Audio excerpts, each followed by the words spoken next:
Oke, siap-siap ya, karena kita bakal menyelami salah satu cerita paling dramatis dari 1001 Malam. Ini bukan sekedar dongeng biasa loh, ini adalah kisah tentang pengkhianatan dari orang terdekat, takdir yang seolah mempermainkan, dan ikatan persaudaraan yang diuji habis-habisan. Coba bayangkan, kita berada di tengah dataran yang sunyi dan gersang. Di sanalah kita bertemu dua pangeran, Amjad dan As'ad. Tapi mereka di sana bukan untuk merayakan kemenangan atau menyambut tahta. Justru sebaliknya, mereka sedang menunggu untuk dieksekusi mati. Sambil pasrah, mereka malah saling membacakan puisi terakhir mereka yang isinya, ya ampun, penuh kepedihan. Seperti yang bisa kita rasakan dari kutipan ini. Tentu saja kita langsung bertanya-tanya, tunggu dulu, kok bisa? Bagaimana mungkin seorang ayah tega menghukum mati darah dagingnya sendiri?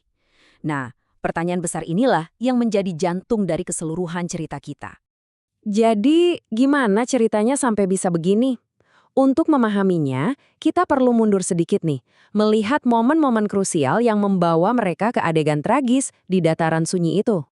Perintahnya itu mutlak, nggak bisa diganggu-gugat, karena datangnya langsung dari sang raja, ayah mereka sendiri. Jadi, di hadapan bendahara kerajaan yang sudah menghunuskan pedangnya, ya sudah, tidak ada lagi harapan. Nggak ada negosiasi, nggak ada banding. Nasib mereka sepertinya sudah terkunci rapat.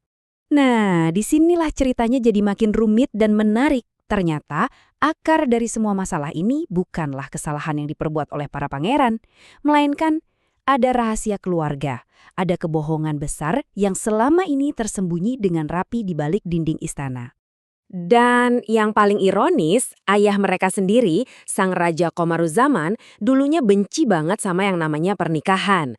Dia bahkan bersumpah nggak akan pernah menikah. Tapi ya namanya juga takdir, ada campur tangan sihir yang akhirnya memaksa dia untuk menikah. Nah, ironi inilah yang nantinya jadi bumerang buat dia dan seluruh keluarganya. Dan disinilah pengkhianatan terbesarnya dimulai. Ternyata, kedua ratu yang notabene adalah ibu tiri para pangeran, punya hasrat terlarang pada anak tiri mereka masing-masing. Tapi, cinta mereka ditolak mentah-mentah. Karena sakit hati dan merasa terhina, mereka berdua pun berkomplot. Mereka menciptakan sebuah cerita bohong yang sangat keji, memutarbalikan fakta, dan kebohongan inilah yang menjadi awal dari kehancuran semuanya. Lalu sang raja, wah, dia termakan mentah-mentah karena dibutakan oleh amarah dan tipu daya istri-istrinya. Dia percaya begitu saja. Tanpa pikir panjang, dia langsung menjatuhkan hukuman mati untuk putra-putranya sendiri yang sama sekali tidak bersalah. Tapi bahkan ketika kematian sudah di depan mata, takdir sepertinya punya rencana lain. Mari kita kembali ke momen eksekusi itu dan lihat bagaimana sebuah keajaiban kecil terjadi dan mengubah alur cerita sepenuhnya. Apa yang terjadi selanjutnya ini, wah agak aneh dan nyaris lucu.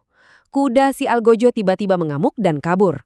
Algojonya kaget, pedangnya jatuh. Dia lari mengejar kudanya. Di hutan malah dia yang diserang singa. Pas sudah mau celaka, tebak siapa yang menolong. Dua pangeran yang seharusnya dia bunuh. Ini sih sudah jelas bukan kebetulan lagi ya. Ini seperti campur tangan dari atas. Coba, gimana rasanya diselamatkan oleh orang yang mau kamu bunuh? Pasti campur aduk.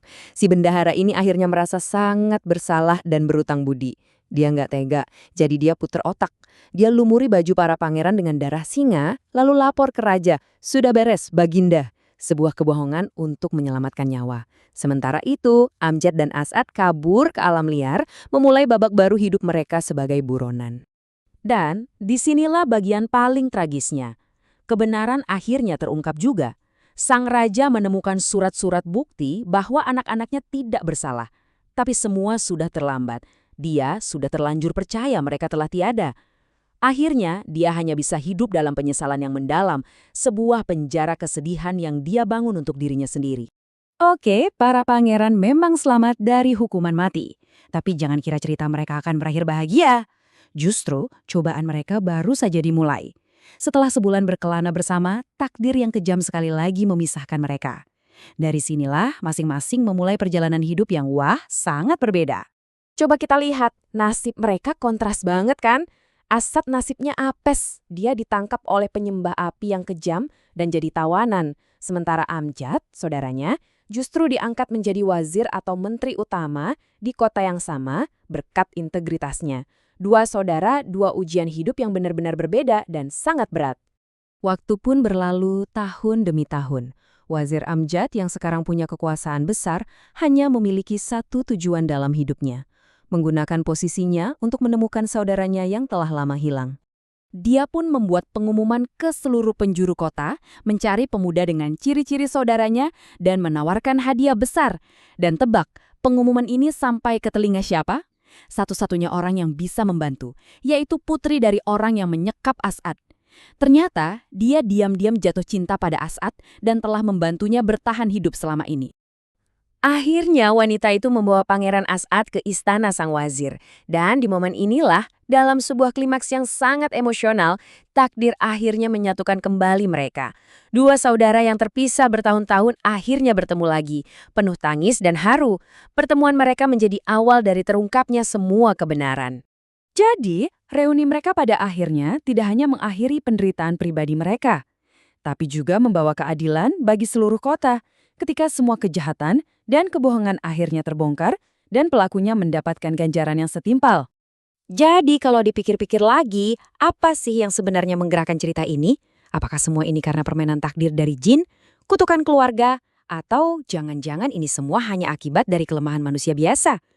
Kisah ini benar-benar membuat kita bertanya, di mana batas antara takdir yang sudah digariskan dan pilihan-pilihan yang kita buat sendiri?